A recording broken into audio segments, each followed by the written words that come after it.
Hey guys, welcome to another episode of NetSec Now. So today I want to make a quick video explaining how to reset the root user's MySQL password.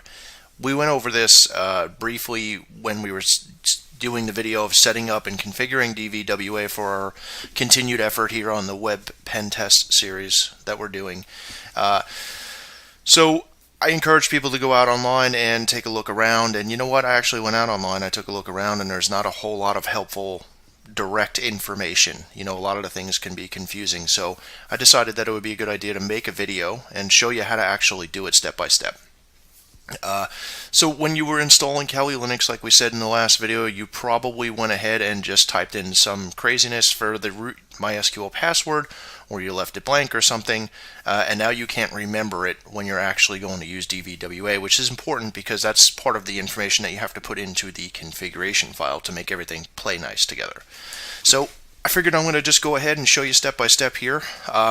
I encourage you to do this as root, not under a sudoers account, although I'm sure you could probably do that.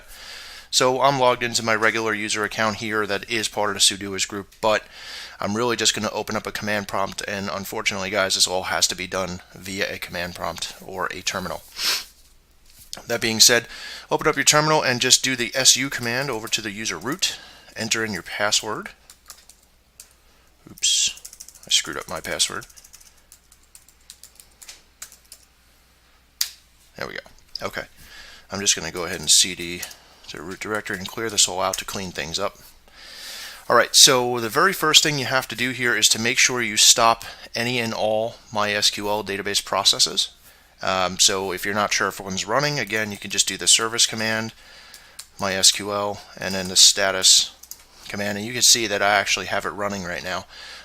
We have to actually shut that off. If you do not shut that off, you'll get error messages. It'll be all crazy. So let's go ahead and clear the screen out again, and let's just up arrow to save time and go to stop, service MySQL stop, and you can see that it's ended. So let's go ahead and just go to the status command again, and you can see that it's inactive at this time. So that's good. Let's clear this out. Okay. So we've gone ahead and stopped the MySQL database, and guys, I made a PDF complete with screenshots of the terminal and all the commands I'm typing, so you can download that again on our website, and I'll go over where to find that at the very end. So stay tuned to then. Okay, so now we have to enter in actual safe mode in MySQL. Very simple on how to do it. Let's just type in MySQLD for the daemon, and then underscore safe, and then tac skip, tac grant, tac tables, and the ampersand sign at the end, and I'll explain this real quick. So we're going into MySQLD safe mode. We are skipping the grant tables, which means that we're skipping of where it checks for passwords and permissions and things. And the ampersand sign at the very end of any command is going to background that process so you can continue to work in a terminal while that process is running. Okay, so just hit enter, and then we have logging errors here in MySQL safe mode, as you can see. So all you gotta do is just hit enter twice, and that'll bring you right back down to a command prompt here. Clear this out. So the very next command was we're gonna actually log in via terminal to MySQL service. So simply it's MySQL tac u for user, and the username that we want to enter into to log into to change. Hit enter. So you should see that you're now in a MySQL command prompt. The very next command we're going to issue is to use MySQL and the semicolon, and hit enter. And you can see, of course, it says database changed. Good sign. So the very next thing we're going to do here is reset the actual root user password. Now guys, I can't stress this enough. Make sure you double, triple, and quadruple check your command syntax when you're making any kind of edits to a database. One wrong edit can really throw things south, and it's really hard to recover from there if you don't have backups, okay?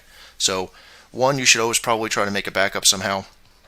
Two, be very, very, very, very careful, especially as a root level user. Okay, just saying. So now we're going to just update the user's password here, which is basically changing the root user password. So the command is, while you're in the MySQL terminal, update user set password equals, this has to be in capitals, password. Okay, it is case sensitive there. Now we're going to go ahead and type in parentheses and then double quote, and then your new password is going to go here. Okay, so my new password. Make it strong, make sure it's something that you can remember, or write it down and put it in a safe place. End that also with the double quotes and then end the parentheses. And then we're going to space and then type where. For guys that are familiar with PHP programming or dynamic programming where you work with a backend database, you'll realize that this is an update command, and then you're doing the where clause and so on and so forth. So where user equals single quote root, because that's a user we want to update their password, or in our case change it here, and then end with a semicolon. So check your syntax here. Update user, set the password field to your new password here, where user equals root, and hit the enter key. If all goes well and you didn't botch it up, you'll see here where it says rows matched 4 at the very bottom, changed 4, warnings 0. So that's a good sign. The very next thing we're going to want to do here is flush the privileges from the database. So simply the command is flush privileges, and then end that with a semicolon. Hit enter if everything goes okay again. It's going to say query okay, 0 rows affected. At this point now we want to exit the MySQL command prompt or command line. So to do that, simply just type exit, of course, and hit enter. And of course you can see it here, it says bye. So bye-bye. We're all done with that. Now we move on to actually restarting the MySQL database. We want to restart it without the skip grant tables, because now we want to test out if our changes actually worked, right? If they actually stuck. So simply type in service MySQL as root, of course, because it'll drop you back here to the root prompt, and then just type in restart and hit enter. And hopefully everything went well. You could always check it with the status command again, and it's up and running, so that's good. Okay, so now what you want to try to do here is log in with the root user with the new password you just created, right? So if you scrolled up a little bit, or if you wrote it down, you can see that our new password is my new password. Simple enough. Okay, so simply we're going to try to get into the MySQL terminal again. So MySQL tac u, this time it's a little bit different. Tac u root is a user, and then tac p for password is going to ask you for your password after you hit enter. So go ahead and hit enter, and then type in your new password that you just entered above. Hit enter. If all goes well and everything is gone right, you should be dropped back into a MySQL command prompt. And it's as simple as that, guys. So while the other information online is kind of screwy and pieced together and maybe written poorly or whatever, hopefully this video and the subsequent PDF file, which I'll show you here, will help get you to do this the right way. And then you can actually set up DVWA and put in your correct root MySQL credentials.